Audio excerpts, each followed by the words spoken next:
Bienvenidos a su actividad síncrona número 1 de la unidad curricular Introducción a la Economía.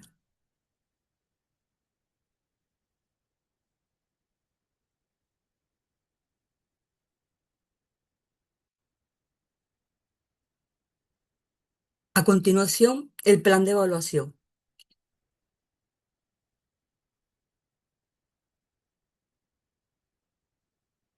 Le- eh, Les habla su tutora virtual, la profesora Pilar Herrera Silva.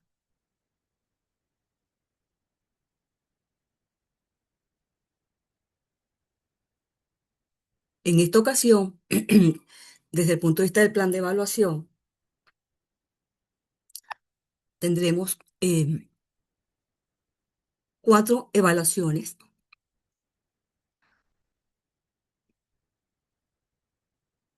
cuya semana de aplicación será la semana 4, la primera evaluación. La semana 6, la segunda evaluación. La semana 8, la tercera. Y la semana 10, la actividad número 4.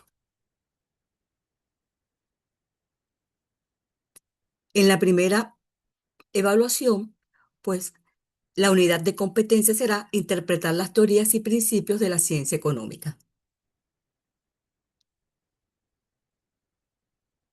Ponderación 25%. ¿Cuál es la evidencia de aprendizaje? Un informe interpretativo. La segunda evaluación será la semana 6, será el desarrollo de un ejercicio y la unidad de competencia será comprender los elementos de la eficiencia económica a objeto de ayudar a la toma de decisiones. Su ponderación son 25%. Cabe destacar que cada una de las evaluaciones sumativas tienen una ponderación de 25% para hacer un total de 100%. La tercera evaluación, la unidad de competencia evaluar, será comprender los elementos de la eficacia económica a objeto pues de ayudar a la toma de decisiones. ¿Cuál es la evidencia de aprendizaje y la creación de un blog?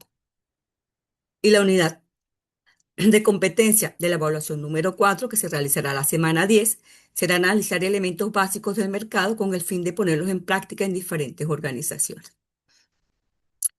La evidencia de aprendizaje, desarrollo de un ejercicio.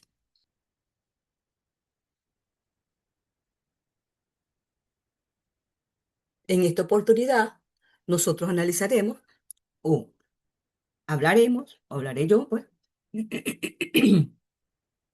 de la unidad número 1, cuya unidad de competencia es interpretar las teorías y principios de la ciencia económica.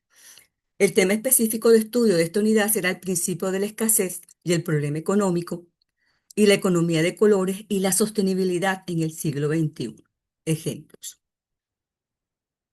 Podemos decir que el principio de la escasez no es más que un concepto fundamental desde el punto de vista de la economía, como que es una ciencia social, pues. Este principio establece que los recursos son limitados, son escasos. ¿Qué recursos? Pues el talento humano, el capital, el conocimiento empresarial, los recursos naturales, las tecnologías. Entonces, esos recursos son limitados en la sociedad, mientras que las necesidades y deseos de nosotros los humanos son ilimitadas. Esto hace, por supuesto, que el ser humano deba, entonces, o mejor dicho, los individuos, pues, las empresas, hasta los gobiernos deben tomar decisiones. Y, por supuesto, tiene que priorizar a la hora de tomar decisiones de qué bienes y servicios producir, cómo satisfacer el consumo de la sociedad en un momento determinado, con esos recursos disponibles. Entonces, de allí que nace el llamado costo de oportunidad. ¿Por qué? Porque no se puede tener todo. De allí entonces que el principio de escasez implica que se debe elegir. Y entonces eso conlleva, si usted decide por algo, conlleva la renuncia de otra alternativa. Se puede decir que esa escasez es universal, porque nos afecta a todos, bien, independientemente de que seas rico o no, porque debe gestionar sus recursos como el tiempo. También se dice que es relativa porque esa sensación de escasez varía según la persona, según sus deseos, porque no siempre implica una falta de bienes básicos, porque esa gente tiene un desequilibrio, bien sea porque se le dañó perdón, el tablero de juego, o porque quería ir al cine y se fue el servicio eléctrico, que no, eso no tiene que ver con necesidades básicas, pero sí, sí son necesidades y siente y padece ese desequilibrio afectivo, físico, biológico, llamado necesidad, y que no se conforma con ese desequilibrio, sino que quiere restablecer su equilibrio con un objeto ajeno a él. Entonces, ¿qué tenemos nosotros? Que nos damos cuenta de que la escasez es universal, es universal, es relativa. También se dice que es impulsadora de valor. ¿Por qué? Porque en el mercado, vamos a decir así, cuanto más difícil es obtener, bien sea un bien, es más valioso, se vuelve más costoso. E impre- e- e- y en esa medida de su escasez, son más, bueno, impulsa los precios a subir, pues. También se puede decir que esta limitación de la escasez, pues vamos a llamarla así, de los bienes y enfrentar esas necesidades ilimitadas. Toda sociedad debe plantearse entonces qué producir, cómo producir y para quién producir. Entonces, ¿qué producir? ¿Qué bienes y servicios se deben producir en un momento determinado según nuestros recursos disponibles? ¿Cómo producir? Bueno, ¿qué sectores industriales tenemos a disponibilidad? ¿Qué conocimiento, qué habilidades y destrezas en la producción de esos bienes y servicios? ¿Para quién producir? Debemos destinar nuestros mayores esfuerzos para producir para el consumo interno, para el consumo externo, o sea, para la exportación. Necesitamos divisas para nosotros, producto de esa exportación o venta de nuestros bienes. Las necesitamos para reactivar a reactivar la producción interna o el aparato productivo interno. Entonces, eso depende de cada sociedad. Esas decisiones de qué, de cómo y para quién producir.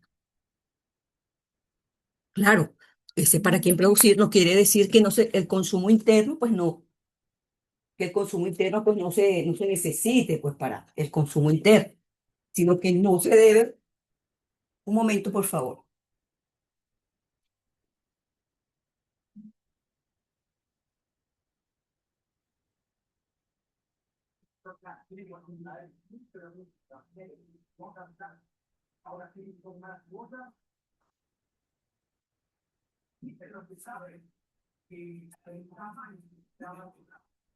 Entonces, como venía diciendo, ese para quién producir no es que no vamos a destinar nuestros esfuerzos al consumo interno, sino que también podemos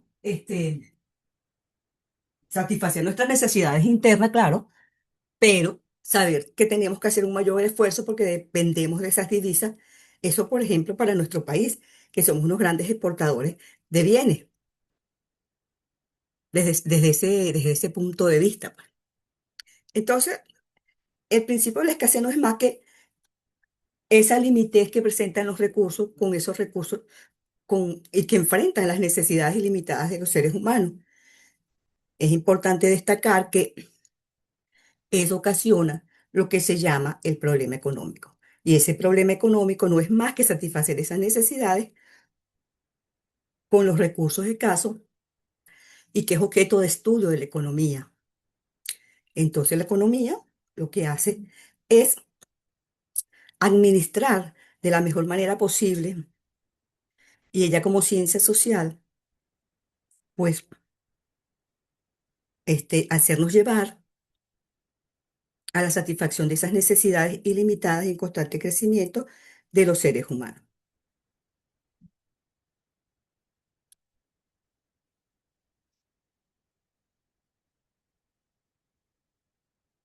¿Qué podemos decir en cuanto, entonces, que ese problema económico es el objeto de estudio de la economía y plantea que entonces hay necesidad de elegir y cómo asignar esos recursos escasos para satisfacer la mayor cantidad, por supuesto, de deseos, lo que obliga entonces a tomar las decisiones por parte del ser humano. bien sea de las personas, de las empresas y de los mismos estados. Entonces, unos ejemplos de escasez? Bueno, hay escasez de tiempo, hay escasez de recursos naturales, hay escasez de capital. Entonces, si disponemos de 4 horas al día, es una límite. Tenemos recursos naturales que son como el agua potable o los recursos fósiles como el petróleo, que duraremos millones de años para regenerarse, por ejemplo, y es una de las fuentes de energía más utilizadas por la sociedad hoy día. Quiere decir entonces que existe una disparidad entre las necesidades de la población y nuestros recursos disponibles. Nuestros recursos son el talento humano, la tecnología, los recursos naturales, el conocimiento empresarial, el capital. Y por eso entonces, de allí entonces que su carácter relativo de esa escasez no es solo física, sino que también es relativa. ¿Por qué? Porque los deseos, desde el punto de vista de los deseos, porque se experimentan universalmente e independientemente del nivel de ingreso. Entonces, el problema económico lo que nos indica entonces es la imposibilidad de tener todo lo que uno desea, bien sea para decidir desde el punto de vista de lo que hablamos ahorita, qué, para quién y cómo producir. De ahí entonces que se enfrenta el costo de oportunidad, que es elegir un uso para esos recursos escasos, que se debe renunciar, por supuesto, a otra alternativa. Pero es importante también nosotros hablar en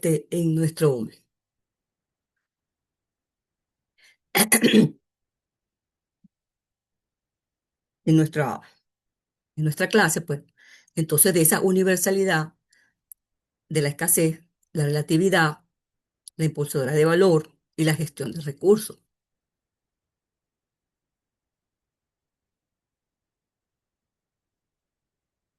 Como dije anteriormente, pues afecta a las personas independientemente de la riqueza, incluso los más ricos deben gestionar recursos como el tiempo, desde el punto de vista de la universalidad de la escasez. Su relatividad, pues, es la sensación de escasez varía según la persona y sus deseos. No siempre implica una falta de bienes básicos. Es impulsora de valor, porque es impulsora de valor. Porque, por ejemplo, bueno, por ejemplo, no, en el mercado es cuanto es más difícil de obtener ese producto, pues más valioso se vuelve. Eso se dijo ahorita. Desde el punto de vista de gestionar los recursos, bueno, debe gestionar esta limitación de decidiendo entonces las tres preguntas, cómo, para quién y cómo producir. Podemos entonces entrar en el segundo tema, que es del punto de vista del problema de la economía de colores y la sostenibilidad en el siglo XXI. Podemos decir primero que la sostenibilidad se refiere a un equilibrio entre las actividades humanas y los recursos disponibles, los recursos de nuestro entorno, tratando pues de garantizar su disponibilidad en el largo plazo. Eso desde el punto de vista de la ecología, porque em, de- eh, bueno, describe cómo los sistemas, vamos a llamarlos biológicos, pueden mantenerse productivos en el tiempo. Y de allí pues que se promueva la explotación del recurso desde el punto de vista de su limitez y de su renovación.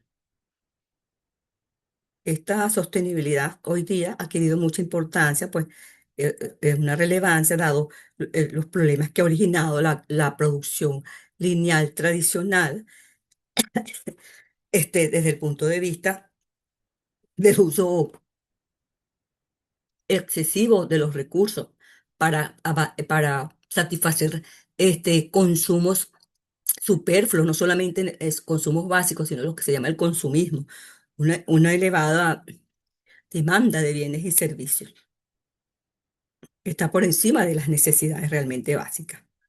Ahí entonces que ese uso intensivo de los bienes ha traído consigo pues el calentamiento global, el cambio climático, pues la contaminación, el uso o abusivo de algunos recursos o de medios naturales. Y por supuesto, la basura que no es degradable fácilmente. Este concepto de sostenibilidad fue popularizado en 1987 por la Comisión Mundial sobre el Medio Ambiente y, y Desarrollo de las Naciones Unidas. Y que ellos plantearon que ella exigía un balance entre el desarrollo económico, social y la conservación de los ecosistemas. No es porque un país quiera crecer y mejorar su calidad de vida, tiene que, por supuesto, destruir su medio ambiente, agotar sus recursos y contaminar. Se deben buscar alternativas a otros medios de producción, fuentes de energías alternativas, para darle un mayor, este, una mayor vida al planeta Tierra y, por supuesto, asegurar a las futuras generaciones el uso de esos recursos también. Entonces, hay que debe hacerse de manera más eficiente.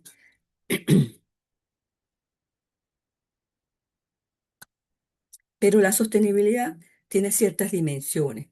Se habla de una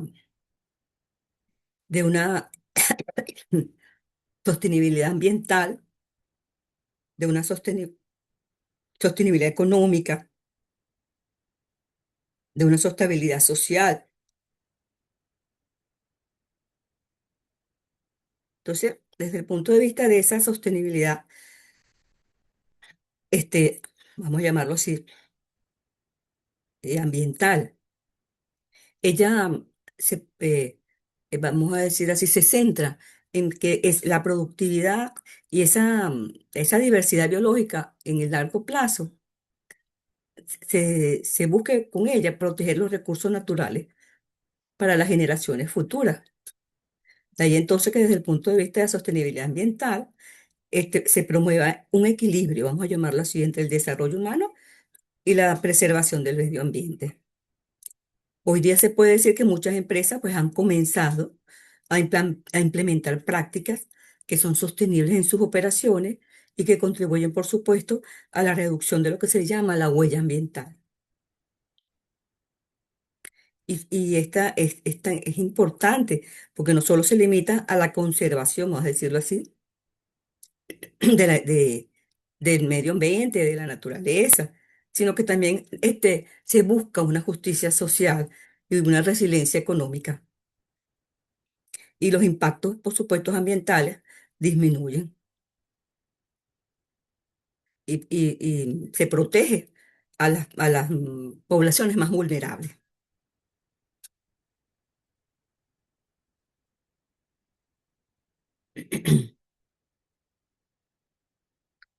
Por ejemplo, desde el punto de vista de esa sostenibilidad ambiental, ahí se incluye, por ejemplo, como que la agricultura sostenible, la transición energética, el consumo, por ejemplo, responsable del agua, el reciclaje, el ecoturismo, porque, por ejemplo, se utilizan diferentes métodos de compostaje y de rotación de cultivos. También hay fuentes de energía alternativas, como la solar, la eólica. También el consumo responsable de esa agua es como, por ejemplo, la reducción y la optimización de su uso. Y desde el punto de vista del reciclaje, pues aplica desde el punto de vista empresarial hasta individual. Otro es promocionar el ecoturismo y buscar el desarrollo económico desde el punto de vista local, pues, y la conservación de esos espacios naturales. ¿Quién más quién más que esa, desde el punto de vista local para ellos? Eso desde el punto de vista de la sostenibilidad ambiental. Pero,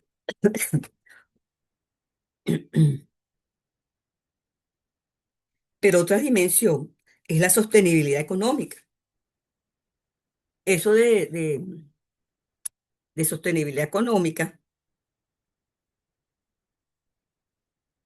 bueno, no es más que esa capacidad pues de generar y distribuir la riqueza de una manera más equitativa, pues tratar de buscar una manera de eliminar esas asimetrías, pues asegurando una solvencia económica en las comunidades, pero se tienen que, este, se tiene que comprometer todos, pues, porque desde el punto de vista de esos recursos, ¿para qué? Para las generaciones futuras. Esto implica que debe haber un equilibrio entre el bienestar humano y el uso, por supuesto, sostenible de esos recursos naturales, promoviendo modelos económicos más justos y responsables.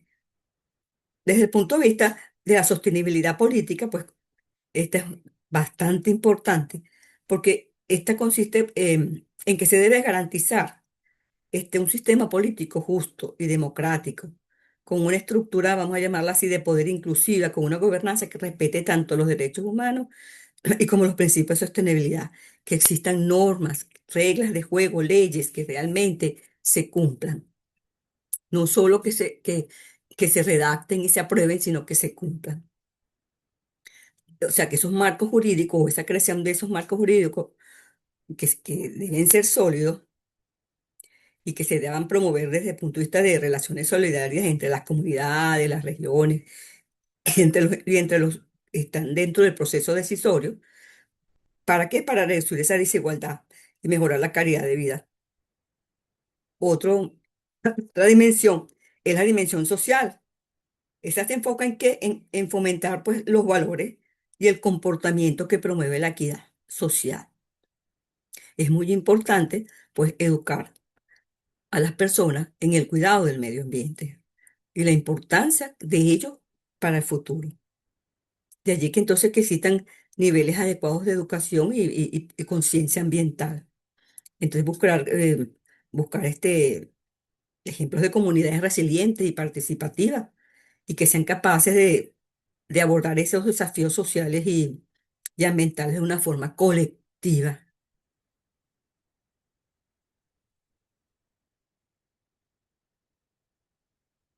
Pero hoy día se puede decir que la sostenibilidad se puede medir. ¿A través de qué? Bueno, de herramientas cuantitativas, no solo cualitativas, sino cuantitativas, pues, que también se evalúa el impacto ambiental, social y económico.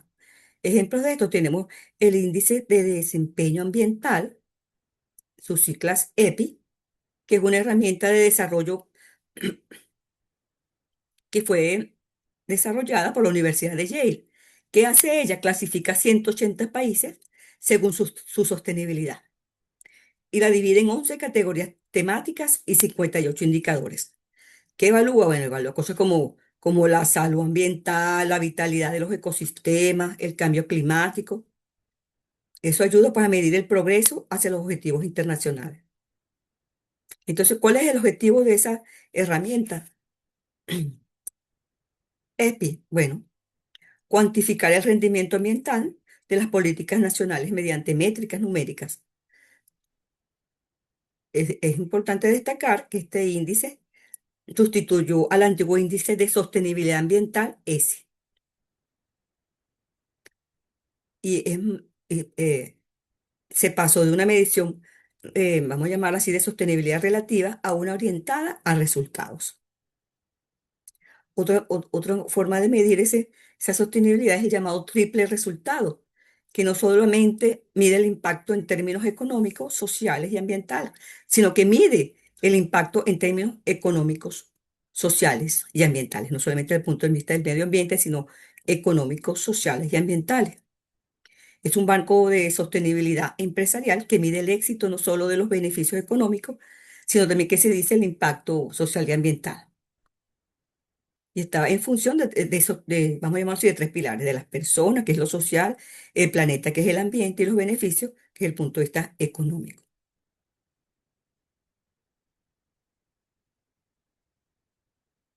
Pero, ya más o menos entendido lo que es la sostenibilidad, vamos a entender qué es la economía de colores y la sostenibilidad en el siglo XXI.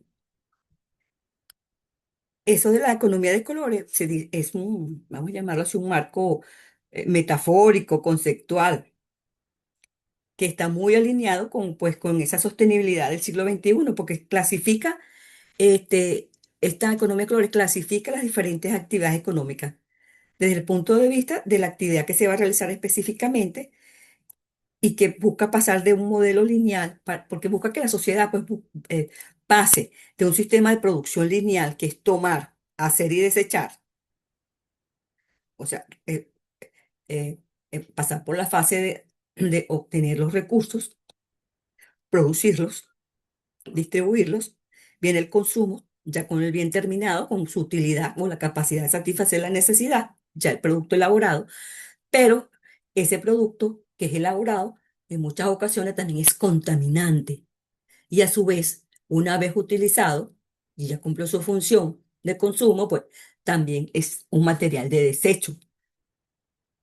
Lo que se busca entonces es tratar pues de que ese material pase a otro proceso productivo y que sea utilizado, pues se aproveche las bondades de ese otro material llamado de desecho para pues reciclarlo y a través de la innovación de las personas crear otros nuevos productos o alargarlo, alargarle la vida a ese material. Entonces decíamos que la economía, esa economía de colores, pues clasifica a las diferentes actividades.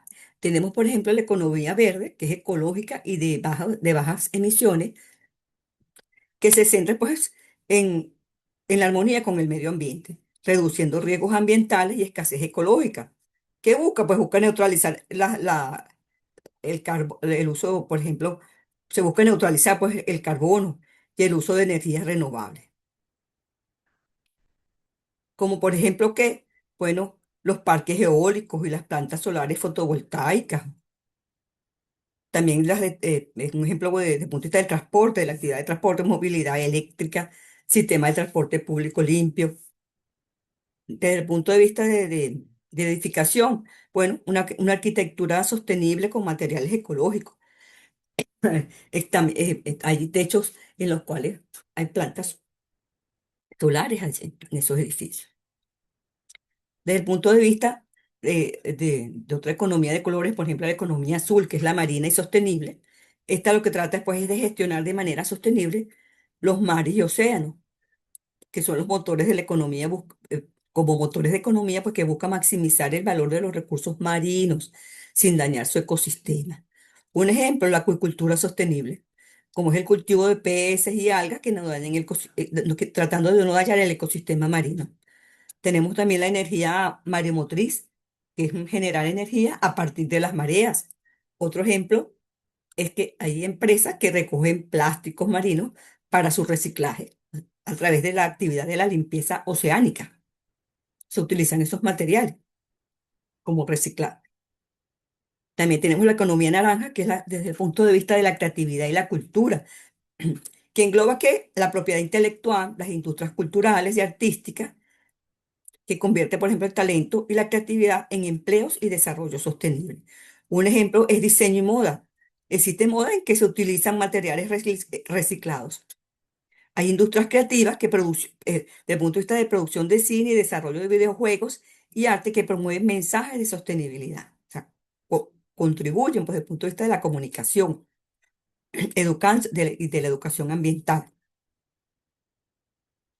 Tenemos la economía amarilla, y desde el punto de vista de la tecnología y del conocimiento, pues como su palabra lo dice, pues esa actividad se centra en la tecnología de la ciencia y la innovación. ¿Para qué? Para reducir los costos de producción y mejorar la eficiencia energética. Y por supuesto se apoya en la economía circular. Un ejemplo es la inteligencia artificial para el medio ambiente. Utiliza algoritmos que optimizan el consumo energético en fábricas. La biotecnología, que investiga en materiales biodegradables. Tenemos a su vez la economía blanca. Esta se enfoca en la salud, en la atención social. La economía violeta que realiza actividades que integran la perspectiva de género, buscando la igualdad y la participación laboral en el emprendimiento femenino. Tenemos la economía gris, que es aquella en la que se realizan actividades informales o actividades legales que no son declaradas físicamente, pero que se deben tratar pues desde una manera sostenible. Y así existen otros de muchos colores. Tenemos la plateada, que se enfocan en incluir a las personas o adultos mayores de 60 años y, que sigan contribuyendo con el proceso productivo. Pues no me queda más que decirles que cualquier duda, sugerencia o comentario lo pueden hacer a través de la plataforma virtual. Me despido, estoy a sus completas órdenes. Sueña, haz que suceda. Profe, Dígame, diga. ¿cómo usted vio que entré tarde a la clase? ¿Cómo, en dónde puedo ver las grabaciones de la clase? En el foro de duda lo acabo de decir, que yo pongo allí el link y ustedes se van para YouTube con el link y ven todas las clases, si no pueden asistir o si se entraron tarde. Ah, Eso, ok. en el foro ahorita lo voy a poner, déjeme grabarlo. Muchas gracias. No, de nada, hija. Chao.